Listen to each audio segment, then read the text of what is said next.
This is the iPhone 11 Pro. Now, you guys already know what I thought about the iPhone XS Max. I didn't like it too much. I mean, most of that had to do with the fact that the phone was pretty big. And I mean, yeah, so like, I could have gotten the iPhone XS if I really didn't like the size that much. But this year's phone is really about the same thing. I mean, it's not too much different.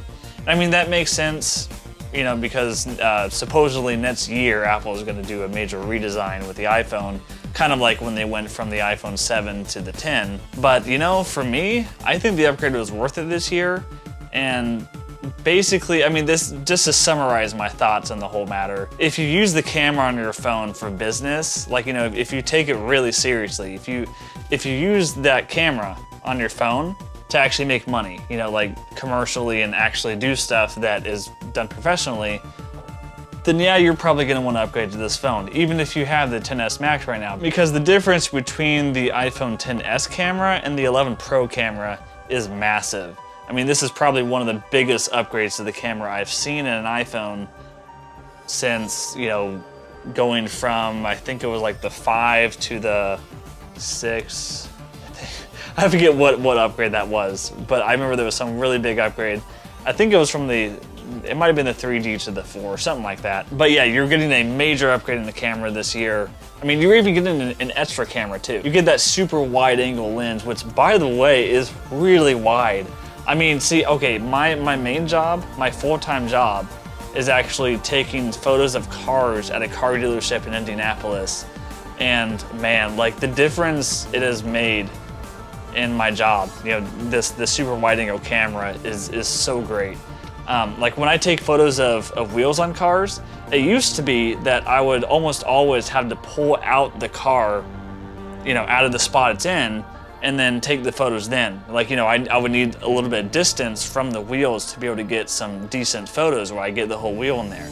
But now, typically, like I might move it a little bit out, so I can get some other photos while it's out.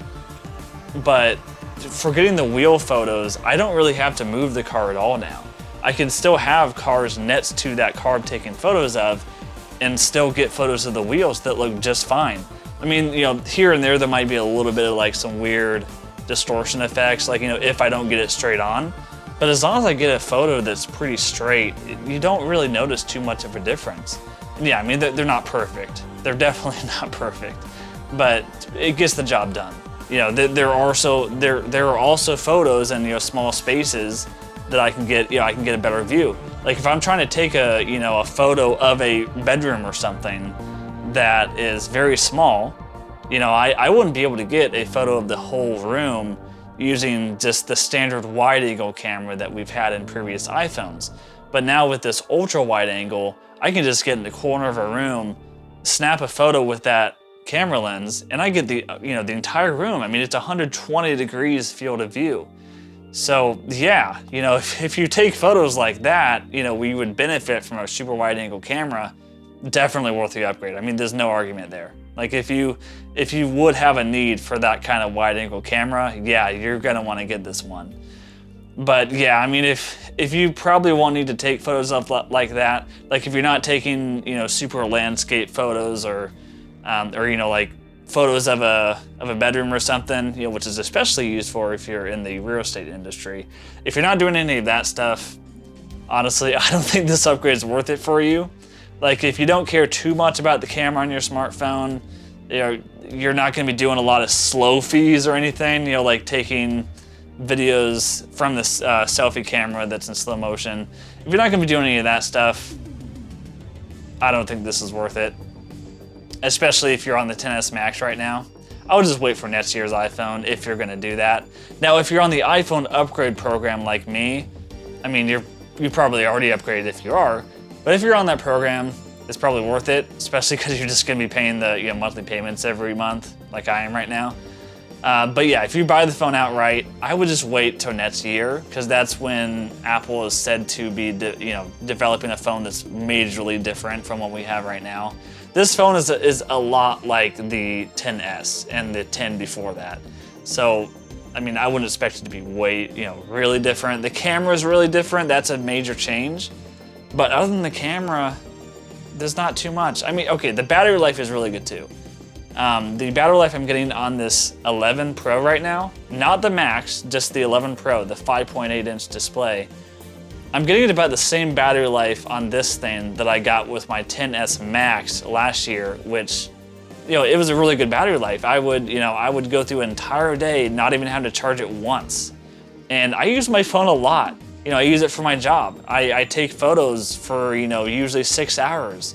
I'm out there, taking photos for that long.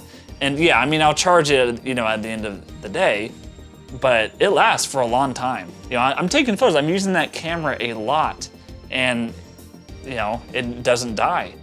It just simply doesn't die. Like, I do so much with it and still don't have to charge it until the end of the day. So yeah, when it comes down to it, if you currently have a 10 or a 10s, I would just wait. If you do have something much older, like an iPhone 4 or like a 5 or something like way back then, or even a 6, if you have something like that, I do think this would be worth the upgrade. But honestly, if you can hold out until next year's iPhone, I would do so, because there's probably going to be a big change when they release the one next year. So I would wait if you can. If not, go ahead and pick it up. It is a significant upgrade if you have something older than a 10. But yeah, that's my opinion. It's a small change. It's a good one for me. For people like me who take a lot of photos and videos, it's a worthy upgrade. But yeah, for the average consumer, you're not going to need this. I would just, give it until next year. So those are my thoughts on the iPhone 11 Pro. If you like this video, go ahead and give it a thumbs up. If not, you can hit that dislike button. And if you're new to the channel and like what you see, please consider subscribing. This has been Paul Radiker, and I will see you in the next one.